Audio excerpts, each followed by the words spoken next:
Labs noskaņojums studijā šeit, Kurzemes radio, kā vienmēr. Un tā kā es izpildījos ar kafiju, tā Adalīna arī patās izklausās kaut ko labi sastrādāja. Mēs šodien laikam, tāpēc, ka to tēmu iesākām par to, kādas muļķības tiek sastrādātas noguruma iespaidā. Un mēs te smieklīgi klausītāji bija padalījušies gan ar to, kā leduskapī sanāk kaut ko atstāt, un pēc tam meklēt, piemēram, mašīnas atslēgas, un kāds ir arī izmazgājis veļu, tā ka neaizvarot durtiņas ciet, tas arī ir vēl iespējams. Tad mums ir arī ciemiņi, kam pajautāt, kas viņiem ir labs sastrādāts brīžiem noguruma iespaidā. Pie mums ciemos studijā viesojas mūziķi Afro Edīti un Atis Ozols. Labrīt! Labrīt! Mēs te ar tādām muļķībām varbūt mazliet sākam. Un jautāsim arī jums, ja jums ir noguruma iespējā gadījies tā, ka kaut kas aiziet, pilnīgi, tu nodomā, ko? Vai tiešām es to izdarīju tikko?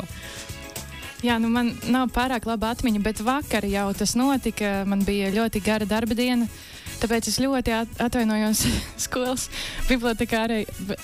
Es vairākas kopijas uztaisīju nepareizi, man vajadzēja nolikt tās lapas vertikāli, bet es kopēju horizontāli, un es pieļauju vienreiz jau šo kļūdu vairākas reizes, jo es nepamanīju.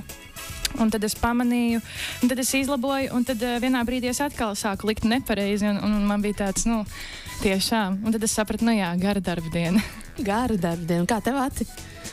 Es tā ilgi domāju, es nevaru tā īsti neko atcerēties, tik neveiksmīgi pagaidām. Man laikam jāpiesīt 3 reizes pie galda. Precīzs čalis, tur viss ir kārtībā. Mums koks jāmeklē, vienīgi šis galds nedarēs. Tur varbūt kāda skaida ir iekšā pa vidu. Mēs pēc tam aizkadrā varēsim šo visu arī nokārtot. Bet gan ne par nogurumu, bet gan par tādiem čakliem darbiem, jo ir iznācis debijas albums Mīlestības dziesmas iesācējiem. Un pirms mēs varbūt runājam par pašu konceptu, par skanējumu, jūs varētu pastāstīt nedaudz par sevi un par to jūsu gājumu mūzikā. Afrodīte, sāksim ar tevi. Jā, tātad es uzaugu Tukumā, tur jau manas gaitas iesākās Tukuma mūzikas skolā, un tad mani aizpūta uz Ventspils mūzikas vidusskolu, un tad es sāku Rīgā mūzikas akadēmijā studēt džeza vokālu, un paralēli vēl devos apmaiņas braucienos uz Beļģiju un Itāliju. Tas ir tāds īss stāsts. Tad tev arī tāda starptautiska pieredze. Labi, un pa ceļam kaut kur, bet tepat Latvijā tu satiki Ati. Jā. Īsmā pa ceļam tādā ziņā es vēl biju tajā laikā Beļģijā projām, un mūsu sadarbība sākās caur ierakstiem, audio ziņām. Tas arī tā interesanti, jā. 2 latvieši satikās ne Latvijā. Ati, varbūt pastāst arī par savām muzikālajām gaitām. Jā, es īstenībā jau bērndārs laikā ķēros pie ģitāras, jo man tas likās kaut kas foršs, jo principā visa mūzika, ko es bērnībā dzirdēju, tur bija ģitāra, un tad tas bija tāds loģisks lēmums, un tas kaut kā varbūt nopietnāk sākās jau augstskolas laikā, kad, jo visu to laiku, ne varbūt pat vidusskolas, jo pamatskolā bija mūzikas novirziens, tad visiem bija instrumenti, un tad, kad tas posms beidzās, tad likās, tomēr forši, kad man ir tas instruments, un ka tas nav kaut kas tāds, kas ir visiem. Un tad varbūt es pievērstu tam vairāk uzmanību, jā. Un tad jūs it kā satikāties tieši saistē, bet kaut kādam impulsam jau bija jānotiek. Un kā tad tas? Jā, tas impulss bija tāds, ka man uzrakstīja viena sieviete, kas meklēja dziedātāju, mani. Viņa gribēja dzirdēt kāzu ceremonijā, un es meklēju ģitāristu līdz ar to no Tukuma rajona. Vai pianistu, un tie cilvēki, kuriem es parasti jautāju, netika. Un tad man ieteica uzrakstīt šim jaunietim. Un tad gan tas aizsākās, jo es viņu uzaicināju man pievienoties, lai gan tas bija pēc vairākiem mēnešiem. Un tad arī sākās tā mūsu saziņa, un viņš atsūtīja pirmos akordus. Un tagad vēl jāsaprot, vai tad abi jūs bijāt tādā iemīlēšanās stadijā, jo mīlestības dziesmas iesācējiem kaut kā tā tematika tur sasaucas.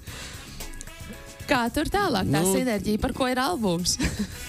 Tas laikam tāds posms, kur mēs jutāmies kā iesācēji tajā jomā, un arī iespējams tas, ka tā oriģināla mūzika arī bija kaut kādā ziņā varbūt kaut kas svešs, un tad mans nosaukums likās tāds ļoti ironisks, gan vienā, gan otrā jomā. Un tad tas varbūt, jā. Pastāst arī tu tādu savu artavu šim, kāpēc tāds albums un par ko, skaidrs, mīlestības dziesmas iesācējiem, tātad mīlestība, 8 kompozīcijas, vai tās arī kā secīgi ir, tā iemīlēšanās stadija, tad tauriņa vēderā, tad varbūt pirmais strīds. Staigāt uz rokām pirmā reize. Jā. Jā, Kāds tauriņi ir tādā ziņā noslēdzošā dziesma, bet tur pa vidu ir noticis viss kaut kas un ir bijušas daudz dažādas pieredzes. Un, jā, man arī bija tā sajūta vienkārši, ka esmu iesācēju šajā jautājumā ar visām tām pieredzēm. Un tā tas arī, man liekas, ir palicis līdz šim. Bet tad vajag pierakstīt tos, nodot kā padomus varbūt nākamajiem, kas pat vēl nav, nevis ir iesācēji, bet vēl nav iesākuši, var paklausīties un iemācīties kaut ko no jūsu kļūdām. Jā, tāda kā lietošanas instrukcija. Jā, iespējams.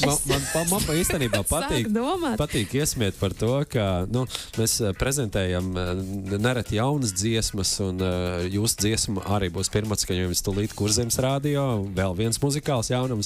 Un tad es jautāju Adelīnai, par ko ir dziesma? Mēs tā iesmējam, par mīlestību. Un par mīlestību, protams, 90-95% dziesmas varētu būt. Tās, kas, ja neieskaitam instrumentālos skaņdarbus. Bet mīlestība ir tik dažāda, ka jums arī, mini-albums ir 4 dziesmas, un tad 2 mini-albumi uzreiz jau viens kārtīgs albums sanāk jau vien par jūsu stāsta sākumu. Es uzdrošinos tā teikt. Tā, pagaid. To pēc tam, to aizkadrā ir jānoskaidro. Te nevar tā tiešajos ēteru viļņos tāds jautājums. Mums patīk. Mēs noliekam uzreiz tiešajā ēterā, ko apsolam, izdaram visu kaut ko. Bet es sāku zinu, par ko domāt. Kas tad mēs skaitamies? Tu esi mīlestības veterāns? Man ir kaut kāda pieredze. Te mēs varētu arī tādu jaunu tabulu veidot, ne? Kurš ir mīlestības iesācējs, kādies to mēs varētu mērīt. Te jāpadomā, varbūt sanāks vēl viens albums. Tur jau ir kaut kādi ir tur papīra, kādas un viss kaut kāda zelta, bet par to ne. Tas par to mums par ir mīlestības dziesmas iesācējiem. Un jums prezentācijas koncerts jau notika. Pirms pāris dienām, jau pirms varbūt nedēļām, 6. septembris Tukumā. Kā jums veicās tur? Tur bija ļoti forši. Mums bija, ar mums kopā uz skatuves bija brīnišķīgi mūziķi, un tas skanējums bija, es nezinu, man laikam grūti izstāstīt vārdos, bet es ļoti izbaudīju to koncertu. Lielākoties tā iemesla dēļ, ka mums blakus bija tiešām mākslinieki, kas varēja to iznest vēl vairāk nekā mēs to bijām iztēlojušies. Un jūs ar grupu arī plānojat tā kā turpinājumā kādus koncertus un tam līdzīgi? Jā, mēs šobrīd vietā strādājam, lai tas kaut kur vēl izskanētu, pilnīgi noteikti. Bet tādu precīzi datumu vēl nevaram pateikt, vēl nevar sniegt, jā. Labi, nekas, rudens sezona, viss ir miglātīts. Jā, gluži kā šodien, jā. Vai ne? Tāpat arī ar tiem koncertu datumiem. Bet jūs esat gan sadziedājušies, gan saspēlējušies un saprotat, ka jums tā saskaņa veidojas. Varbūt arī tā žanriski varat pakomentēt, kādā mūzikas stilā ir šis albums. Un tieši kāpēc šajā? Iespējams, tas iemesls, kāpēc mēs kaut vai Edītas pieredzi džezā, vai tas, ka man patīk ģitāra un, godīgi sakot, instrumentāla mūzika arī. Man liekas, mēs ļoti pieturējāmies pie kaut kā tāda, kas skanētu, cik labi ierakstā, tik arī dzīvajā. Iespējams, kur ir daudz dzīvā mūzika, kur ir improvizācija, kur ir dzīvi instrumenti. Jā, bet man liekas, ka vispār tas notika tā. Tas nebija ar kaut kādu tādu pat mērķi vai plānu. Mēs vienkārši, tāpat kā Atis, tā arī es, mēs rakstījām vienkārši to, kas nāk. Un, protams, ka tas visticamāk bija pateicoties tam, ko Atis ir klausījies, tam, ko es esmu uzsūkusi mūža laikā. Tas pats arī kaut kāda varbūt neliela džēza ietekme, bet tā kā esmu diezgan vienkārši, tad bieži vien es nonācu pie elementārām dziesmiņām ar 4 akordiem un vienkāršām melodijām, kaut kā tā. Labi, nu mēs teiksim lielu paldies, un mēs tik daudz esam pļāpājuši. Mēs arī gribam dzirdēt, kā tas izklausās, un šoreiz esam izvēlējušies tādu albuma vēstnesi, pirmo singlu, lai saprastu, lai ieietu tajā mīlestības fāzē, nonākt tajā mīlestības burbulī, un lai tas uzplaukst arī mums uz Kurzemes radio viļņa. Afro Edīte ar dziesmu Glezna, lai skan turpinājumā. Teiksim jums lielu paldies un gaidīsim ciemos. Vēl jaunu albumu tapināšanas mīlestības dziesmas veterāniem. Tas varbūt... Tas jau tur kaut kam pa vidu vēl jābūt. Jā. Kaut kas mums jāizdomā.